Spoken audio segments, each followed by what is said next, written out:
of videos that have come out recently about the new expectations on the C8 ZR1 and what it's going to have in it. Now, I'm going to throw my 2 cents in the ring as to what I think it's going to be based on what I've heard, what I know, and past practices of GM. So right off the bat, I'll just get it right out there. The C8 ZR1 is going to come with a 5.5 liter V8 with a cross-plane crank and forced induction. Now, I truly believe that this is going to be a cross-plane crank and not a flat-plane crank for a variety of reasons. Number one, they don't want to take the flat-plane crank element away from the Z06 and making it special for the Z06. That's what's going to make it bespoke to that car and make the Z06 special in that sense. They're not going to just slap on turbos onto this car and call it a ZR1. That's not really special enough for the ZR1 anyways, and that kind of takes a little bit of the specialness away from the Z06 itself. Number two, I truly don't believe that this is going to be a flat plane crank because you're going to want to have forced induction on it. Cross plane cranks are generally better for reliability, especially when it comes to forced induction.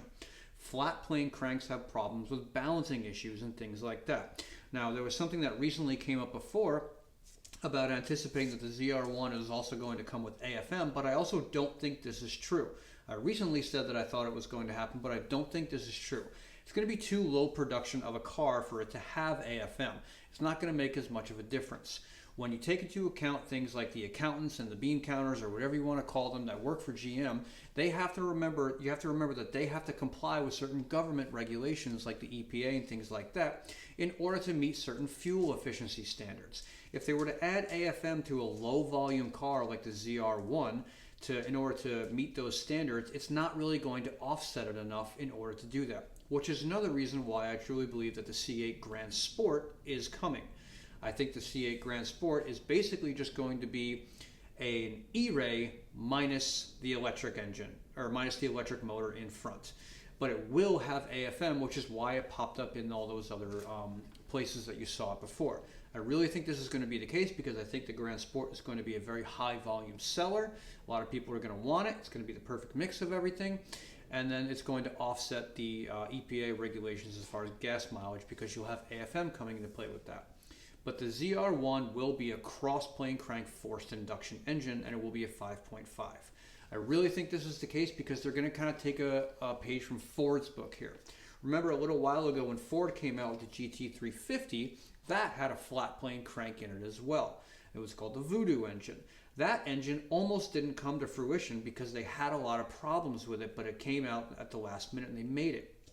Now later on, fast forward a couple of years, when the GT500 came out, it was the Predator engine. Now, yes, there was differences in it, but more or less, it was basically the same engine, just with a cross-plane crank. Now, I know there's going to be a lot of Ford fanboys out there. They're going to jump down my throat with that, say that wasn't the only difference, because I know that there wasn't. There was definitely more differences in that, but generally speaking, that's what it was, okay? They made it a cross-plane crank, and what did they do? They had forced induction to it, and they put that 2650 supercharger on top, and the thing was an absolute monster. I believe GM is going to take a page from Ford's book on this and do the same. Now, as far as what kind of forced induction it's going to be is yet to be remained and seen. So a couple of these teaser trailers have come out, and quite a few people have already dissected them relatively in depth. You have some of the bigger ones, you know, like Horsepower Obsessed, Justin from them, he dissected it, and Brink of Speed, and I think Speed Phenom, he did it too. And a lot of people have already dissected, so I'm not going to show you anything, because honestly my editing skills aren't that up to par either. But there's some certain hints and gimmicks in there where they insinuate twin turbos or turbo sounds, but they also insinuate the twin screws of a supercharger. So now this kind of, I think, goes along with the theme, because a lot of in the teaser trailers you also see that little rocket ship appear, and the Gemini whole theme comes back just like they brought before when they were talking when the LT6 came out with that engine. The Gemini, I think this is going to be a little bit of a hint that this car is going to be available as either a twin turbo or a supercharged engine. You're going to have a choice, which I think may be what they're going towards with the whole unthinkable thing that's going to be coming. And I kind of urge people to don't read too much into that whole thing. It's a marketing gimmick. They do that all the time. They want you to possibly rack your brain as to what could be so possibly unthinkable about this car that's going to come out. Take a look at the slogan that came out with the Z06, where they say the roads will never be the same. Well, yeah, it was a big deal, but they were the same, and plenty of that stuff has been out Flat plane crank cars have been out long before that. And then you had the E-Ray, one like none.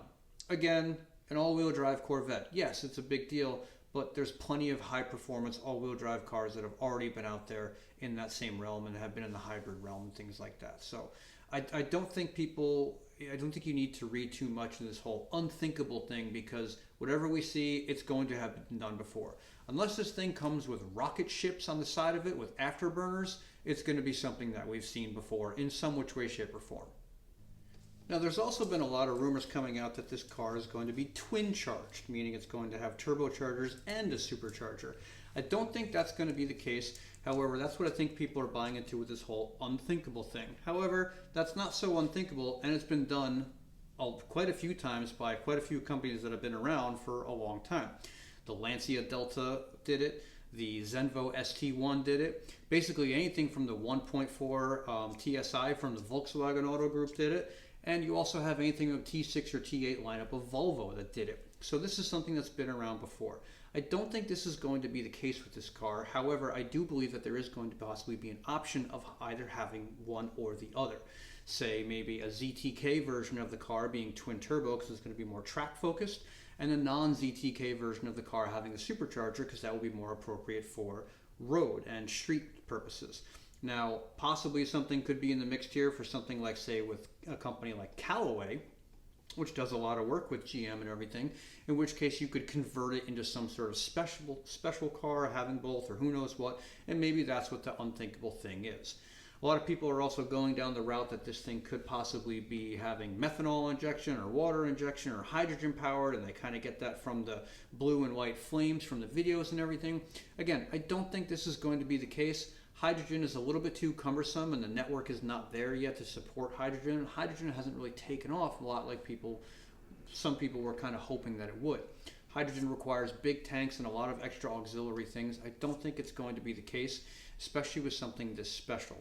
I don't think methanol is going to be the case either. However, it's possible. There have been cars that have been methanol injected or water injected from the factory before, such as certain BMWs. But this is just going to be another thing that people are going to have to take care of and keep an eye on and refill. And most people that have this type of car don't really have that type of knowledge per se, or want to even deal with that in the first place. They just want to keep it as simple as possible and enjoy whatever it is that they're going to be having about this car. Now, another thing too is that this car is going to be unthinkable in the sense that I think that it's going to have some sort of crazy horsepower number or crazy top speed, and that's going to be the unthinkable factor. The only other thing that's probably going to be unthinkable about it is going to be the price. It's going to be a low volume, highly desirable, very difficult car to get, and you know that these things are going to be marketed and adjusted like crazy.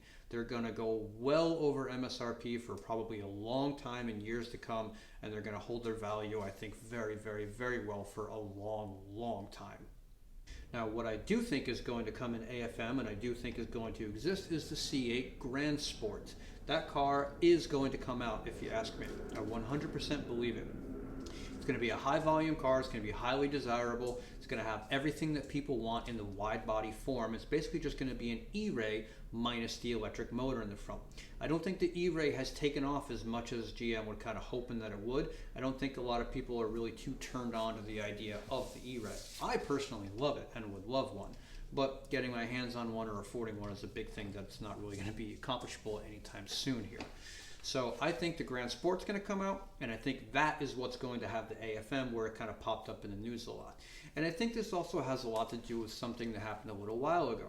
Remember all those pictures that popped up on the internet not too long ago about those Stingrays that were showing up with those funny looking tailpipes and things like that? That, I think, is going to be your Grand Sport ultimately. Yes, it's in a Stingray body, but I think they were testing something they were doing with the engine to kind of make it that. Now, I also believe the Grand Sport is going to have AFM, and I also believe that it's going to be slightly higher output than the Stingray to kind of compete along with, say, like the Mustang Dark Horse.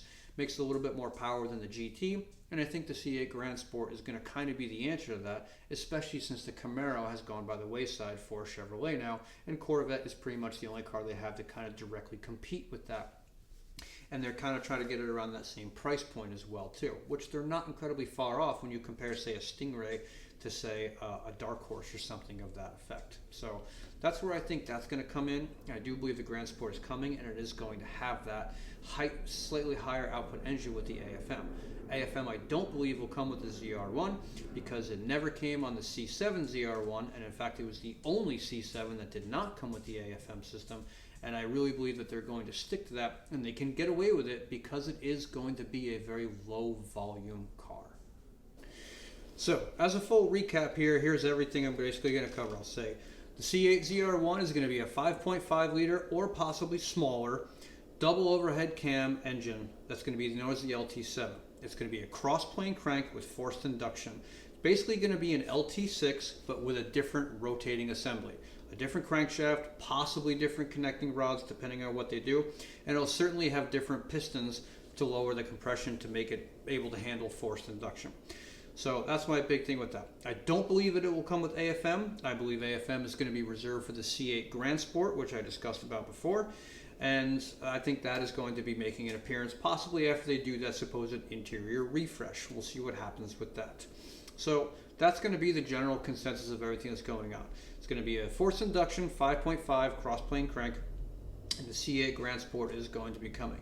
Now, these are just my predictions on what I've seen based on before, being what they did with other cars before. Like I said, the Z06 is going to have that engine that's special to them, just like in the C6 generation where it was special to them in that sense.